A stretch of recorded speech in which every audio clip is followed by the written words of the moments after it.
We are facing an opportunity we have never faced before in life. When the world looks at it as a challenge, we as captains of industry should see the present predicament as an opportunity. Leaders, they say, know the way, show the way, go the way, but never quit midway. I believe in the 3 R's are fundamental today when we look at business, at restructuring business, at rebuilding industry. The first and foremost thing is we need to reset. We need to reset our mindset, we need to reset our culture, we need to reset our thoughts, we need to reset our plans. Resetting does not mean going back to the past, not trying to recreate the past, but trying to rebuild the future. And that's what takes us to the second stage over here in terms of rebuilding. Now, once you reset your thoughts, once you reset your plans, you've got to rebuild. And in rebuilding, there's a very dangerous trend that is happening nowadays. I find a lot of organizations looking for expendable assets. And in terms of expendable assets, today people, employees are the ones suffering.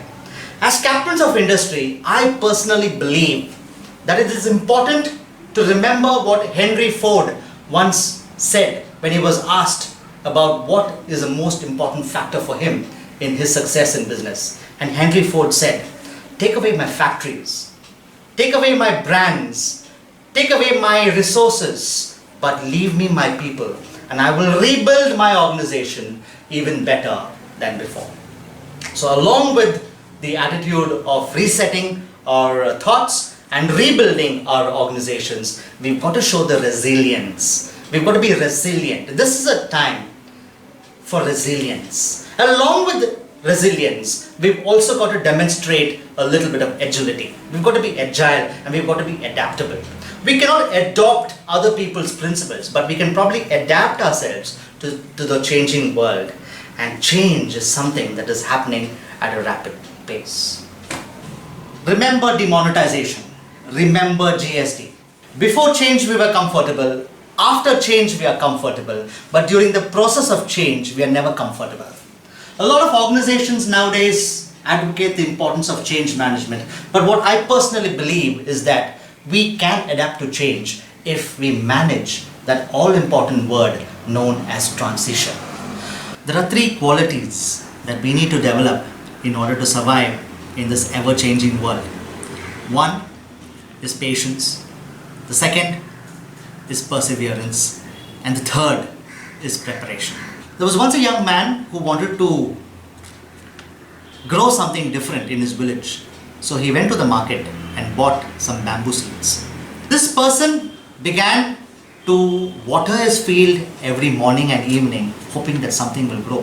1 full year went by and the harvest season was over, and everybody reaped the results of their harvest except this man. He continued in the 2nd year, and yet there was nothing sprouting from his field. The 3rd year began and his friends were growing something entirely different, and they were reaping the harvest at the end of the year. But this person, his field was still barren. The 4th year began. And at the end of the 4th year, something happened.